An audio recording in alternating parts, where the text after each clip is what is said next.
అలానే Sesha Rao multinational companies Microsoft కానీ Google IBM ఇలాంటి కంపెనీలన్నీ కూడా యాక్సెంజర్ కానీ ఇటు చెప్పుకుంటూ పోతే అనేక కంపెనీలు ఉన్నాయి, మల్టీనేషనల్ కంపెనీలు. టెక్ మహేంద్ర వీటిలో జాబ్ వస్తే జీవితంలో సెటిల్ అయిపోవచ్చు అని చెప్పి జనరల్గా సాఫ్ట్వేర్ ఉద్యోగులు భావిస్తూ ఉంటారు. అలాగే వాళ్ళు ఈఎంఐలు లేదంటే వాళ్ళు ప్లాన్స్ వాళ్ళు చేసుకుంటూ ఉంటారు. అదే కంపెనీలు మల్టీనేషనల్ కంపెనీలు చతికిల పడ్డాయి అనుకోండి, వాళ్ళ పరిస్థితి ఏంటి? ఇవాళ టెక్ దిగ్గజంగా ప్రపంచ గుర్తింపు పొందినటువంటి మైక్రోసాఫ్ట్కి సంబంధించినటువంటి షేర్లు ఒకే ఒక గంటలో 36 లక్షల కోట్ల రూపాయలు పడిపోయింది. 36 లక్షల విలువైనటువంటి సంపదని కోల్పోయింది ఆ సంస్థ. దీనికి కారణం ఏంటో తెలుసా? ఆర్టిఫిషియల్ ఇంటెలిజెన్స్లో అపారంగా పెట్టుబడులు పెట్టడం. ఒక కంపెనీ చూసి మరొక కంపెనీ ఆర్టిఫిషియల్ ఇంటెలిజెన్స్లో పెట్టుబడులు పెడుతుంది. ఎందుకంటే ఆ పోటీలో నిలబడాలనేటువంటి ఉద్దేశంతో. గతంలో డీప్ సీక్, చైనాకు సంబంధించిన డీప్ సీక్ రావడంతో అమెరికాకు సంబంధించిన మల్టీనేషనల్ కంపెనీలు భారీగా నష్టపోయాయి. దానికి తగ్గట్టుగా ఆర్టిఫిషియల్ ఇంటెలిజెన్స్ నెక్స్ట్ టూల్ని కనుక తెలుసుకోలేకపోతే ఆ కంపెనీ షేర్లు భారీగా పడిపోతాయి. ఇప్పుడు అదే జరిగింది. మైక్రోసాఫ్ట్ ఒకే ఒక గంటలో 36 లక్షల కోట్ల రూపాయలు నష్టపోయిందంటే అది మళ్ళా రికవరీ అయ్యేది ఎప్పుడు? అసలు ఈ పరిస్థితి ఎందుకు వచ్చింది అని అంటే, టెక్ దిగ్గజాలు చెప్పేటువంటి మాట ఏంటంటే, ఆర్టిఫిషియల్ ఇంటెలిజెన్స్ని డెవలప్ చేయడానికి రాబోయేటువంటి రోజుల్లో ఆర్టిఫిషియల్ ఇంటెలిజెన్స్ ఎలా ఉంటుందో దాని ఎండింగ్ ఏంటో తెలియదు ఇప్పటి వరకు ఎవరికి. ఈవెన్ ఎలన్ మాస్క్ కానీ సత్య నాదెళ్లకు కానీ అలాగే మిగతా టెక్ దిగ్గజాలకి ఎవరికి కూడా అది నెక్స్ట్ లెవెల్ ఏంటి అనేది తెలియదు. రీసెర్చ్ చేసుకుంటూ వెళ్ళిపోతున్నారు. అది ఏ లెవెల్లో ఆగిపోతుందో తెలియదు. రీసెర్చ్ చేయడానికి కంపెనీలన్నీ పెట్టుబడులు పెడుతున్నాయి భారీగా. ఈ పెట్టుబడులు ఎక్కడి నుంచి తీసుకొస్తున్నారు? బ్యాంకుల నుంచి తీసుకొస్తున్నారు. ఒకవేళ ఫెయిల్ అయినాయి అనుకో, సత్యం కంప్యూటర్స్ అయినట్టే అవుతుంది. రాత్రి బోర్డు తీపేసింది కదా సత్యం కంప్యూటర్స్, సేమ్ అలాంటి సిచ్యువేషన్ వస్తుంది. ఇప్పుడు 36 లక్షల కోట్లు అంటే మీరు ఊహించండి, గంటలో 36 లక్షల కోట్ల రూపాయలు నష్టపోయిందంటే మైక్రోసాఫ్ట్. మిగతా కంపెనీలు కూడా అనేక టూల్స్ మీద రీసెర్చ్ చేయడానికి కోట్ల రూపాయలు పెట్టుబడి పెట్టాయి, లక్షల కోట్ల రూపాయలు పెట్టుబడులు పెట్టాయి. ఓపెన్ ఏఐ కానీ మెటా కానీ ఇవన్నీ కూడా. మరి ఇంత పెద్ద పెట్టుబడులు పెట్టి వచ్చేటువంటి ప్రాఫిట్స్ ఏంటి అనేది మనకి ఊహించలేకపోతున్నాం. మనమేం కాదు, టెక్ దిగ్గజాలు ఊహించలేకపోతున్నాయి. ఆ కంపెనీల సీఈఓలే ఊహించలేకపోతున్నారు. రాబోయేటువంటి రోజుల్లో చేయడానికి పనే ఉండదని చెప్పి ఎలన్ మస్క్ చెప్తున్నాడు. ఈ క్రమంలో ఉద్యోగాలు సాఫ్ట్వేర్లో ఉంటాయా ఉండవా అనేది ఒక ఆందోళన అయితే, అసలు సాఫ్ట్వేర్ కంపెనీలు ఉంటాయా లేవా, గూగుల్ లాంటి కంపెనీలు ఉంటాయా లేవా, మైక్రోసాఫ్ట్ లాంటివి ఉంటాయా లేవా, నిలబడతాయా లేదా అనేటువంటి ఆందోళన మొదలైంది. ఈవెన్ ఆర్థిక మంత్రి నిర్మలా సీతారామన్ గారు కూడా ఫైనాన్షియల్ సర్వే పార్లమెంట్లో ప్రవేశపెడుతూ ఆవిడ 2 రకాల డేంజర్స్ ఉన్నాయి భారతదేశానికి అని చెప్పారు.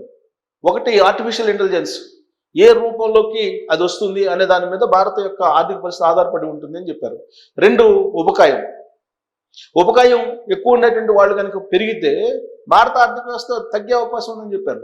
సరే, అది ఒక ఆస్పెక్ట్ అయితే, అసలైనటువంటి ఆస్పెక్ట్ ఏంటంటే ఆర్టిఫిషియల్ ఇంటెలిజెన్స్ ఏ స్థాయిలోకి రీసెర్చ్ వెళ్ళిపోతుందో అక్కడ మన పాత్ర ఏంటి భారతదేశం అనే దాని మీద మన ఆర్థిక వ్యవస్థ ఆధారపడి ఉంటుందని చెప్పి ఆవిడ చెప్పారు.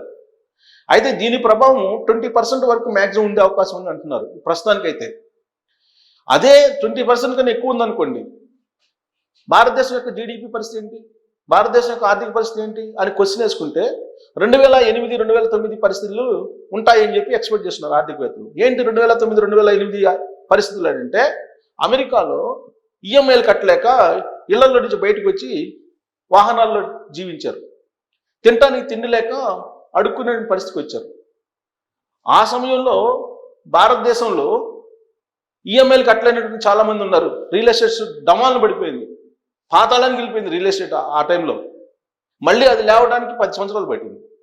సో అలాంటి పరిస్థితి రాబోతుంది అని చెప్పి నిర్మలా సీతారామన్ గారు ఇండైరెక్ట్గా హింట్ ఇచ్చారు పార్లమెంట్లో వేదికగా. 24 గంటలు తిరగకముందే ఆవిడ ఏదైతే చెప్పారో దాని ప్రభావం మైక్రోసాఫ్ట్ రూపంలో మనం చూస్తున్నాం. ఇప్పుడు మైక్రోసాఫ్ట్ ఏం జరిగింది, మైక్రోసాఫ్ట్కి సంబంధించి షేర్లు ఏదో పడిపోయినాయి అనేది చూద్దాం. భారీగా నష్టం చేసింది ప్రముఖ ఐటీ దిగ్గజం మైక్రోసాఫ్ట్ స్టాక్ మార్కెట్లో కొన్ని గంటల్లోనే భారీ నష్టాన్ని చేకూర్చింది. కంపెనీ షేర్ విలువ ఒక దశలో 12% కుంగిపోయింది. దాంతో సంస్థ విలువ $400 బిలియన్ సంపద ఆవిరైపోయింది. భారత కరెన్సీలో దీని విలువ 36 లక్షల కోట్లు. స్టాక్ మార్కెట్ చరిత్రలో ఒక్క రోజులో ఈ స్థాయిలో పతనం కావడం ఇది రెండోది. గత ఏడాది జనవరిలో చైనాకు చెందిన డీప్సీక్ ఏఐ మోడల్ ప్రవేశంతో చిప్ తయారీ సంస్థ ఎన్విడియా $593 బిలియన్ కోల్పోయింది. సో అప్పుడు కోల్పోయింది డీప్సీక్ కారణంగా, ఇప్పుడు మైక్రోసాఫ్ట్ కోల్పోయింది, అప్పుడేమో ఎన్విడియా కోల్పోయింది.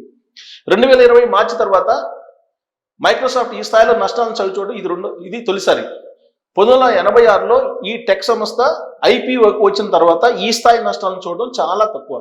కృత్రిమ మీదపై కంపెనీ చేస్తున్న వ్యయాలతో ఇన్వెస్టర్లు ఆందోళన చెందుతున్నారు. సో ఇన్వెస్టర్లు ఎవరైతే పెట్టుబడులు పెట్టారో వాళ్ళు ఏం చేస్తున్నారంటే ఇది ఏఐ మీద పెట్టుబడి పెట్టేటువంటి తీరు చూసి భయపడిపోతున్నారు వాళ్ళు. ఈ కంపెనీ ఏ తీరాలకు చేరుతుందో అర్థం కాక కృత్రిమ మీద కొత్త సాంకేతికతపై చేస్తున్న ఖర్చులపై ఇప్పటికే భారీగా చర్చ నడుస్తుంది. గత ఏడాది పెట్టిన భారీ పెట్టుబడులకు ఏ మేరకు ఫలితాలు అందాయో తెలుసుకోవాలని వాటాదారులు భావిస్తున్నారు. మైక్రోసాఫ్ట్ తన క్లౌడ్ ఏఐ విభాగాలపై పెట్టుబడుల్లో 66% పెరుగుదల కనిపించింది. సో పెట్టుబడులు ఎక్కువగా దాని క్లౌడ్ అండ్ ఏఐ మీద ఎక్కువగా పెట్టుబడి పెట్టి 66% పెట్టారంట.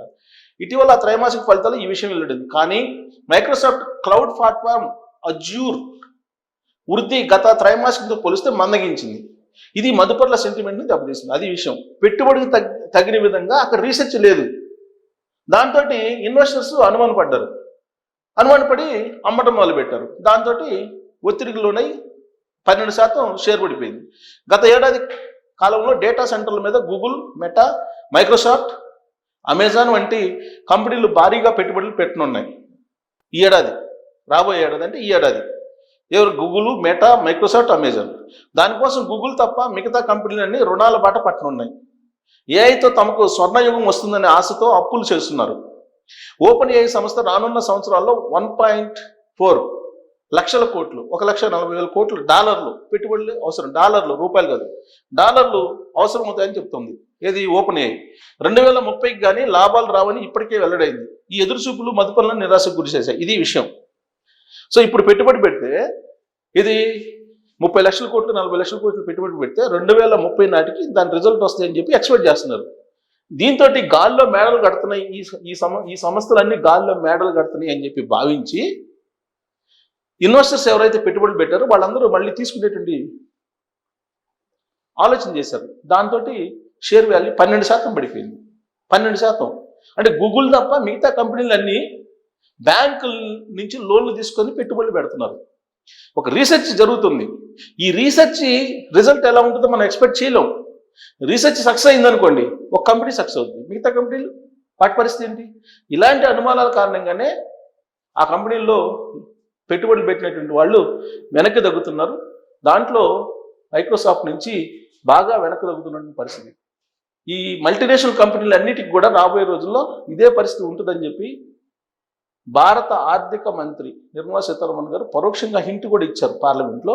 మరి రాబోయే రోజుల్లో సాఫ్ట్వేర్ పరిస్థితి ఏంటి, సాఫ్ట్వేర్ ఉద్యోగుల పరిస్థితి ఏంటి, ఆ కంపెనీలు లేకపోతే మన పరిస్థితి ఏంటి అనే దాని మీద మీరు కామెంట్ చేయొచ్చు. Thank you.